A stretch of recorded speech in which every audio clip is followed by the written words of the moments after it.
Hard hitting vlogs. Hello friends, भाई आज के हमारे वीडियो का टॉपिक है Himachal Pradesh assembly elections and Gujarat assembly elections 2022। दोस्तों, आप जानते हैं कि हम इसमें पड़ताल करेंगे कि बीजेपी की क्या संभावनाएं हैं और बीजेपी अपने दोनों गढ़ बचा पाएगी या नहीं बचा पाएगी। फ्रेंड्स, हिमाचल प्रदेश विधानसभा चुनाव के लिए 12 नवंबर को मतदान होगा।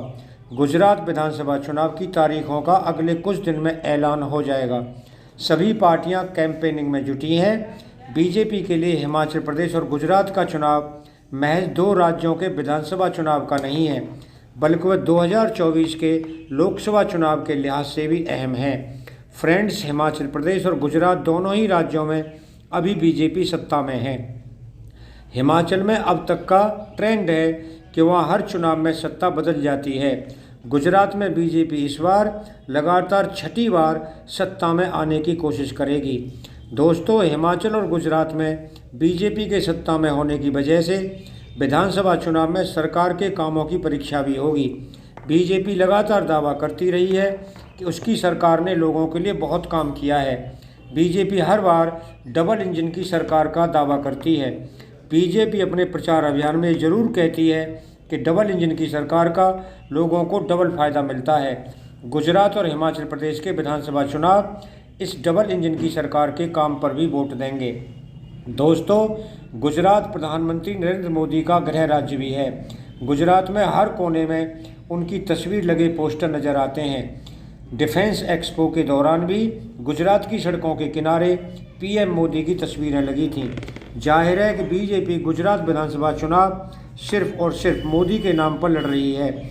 ऐसे में गुजरात में फिर से सत्ता वापसी करना बीजेपी के लिए महज एक जीत का सवाल नहीं होगा, बल्कि उनके सबसे बड़े नेता मोदी की इमेज का भी सवाल है। दोस्तों, जैसा कि आप जानते हैं कि पिछले विधानसभा चुनाव में बीजेपी ने गुजरात की कुल 182 सीटों में से 99 सीटों पर जीत दर्ज की थी। कांग्रेस ने 77 जीतें जीती थी। बीजेपी के सामने जीतने के साथ सीटों की संख्या बढ़ाने की भी चुनौती है। इस बार गुजरात में दिल्ली और पंजाब की सत्तारूढ़ पार्टी आम आदमी पार्टी भी मैदान में है और धुआंधार प्रचार कर रही है।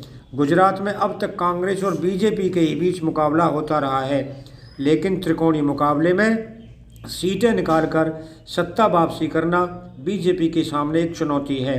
फ्रेंड्स, हिमाचल प्रदेश विधानसभा चुनाव में बीजेपी राज्य सरकार के साथ ही केंद्र सरकार के कामों का भी जिक्र कर रही है। केंद्र सरकार की स्कीमों के लाभार्थियों से पार्टी संपर्क कर रही है। बीजेपी का मानना है कि यह उनके लिए एक बड़ा वोट बैंक बन गया है। बीजेपी ने हिमाचल प्रदेश की कुल 68 सीटों में से पिछले विधानसभा चुनाव में 44 सीटों पर जीत दर्ज की थी। फ्रेंड्स, बीजेपी इस बार हिमाचल प्रदेश में सत्ता बदलने वाले ट्रेंड को तोड़ने की कोशिश कर रही है। बीजेपी की परफॉर्मेंस यह भी दिखाएगी कि डबल इंजन की सरकार का वाकई लोगों पर असर होता है या नहीं। वैसे इसी साल की शुरुआत में उत्तराखंड में बीजेपी ने इस ट्रेंड को तोड़ा है, जहां भी हिमाचल प्रदेश की तरह ही हर चुनाव में सत्ता बदलती रहती थी। इस बार बीजेपी ने सत्ता में वापसी की थी।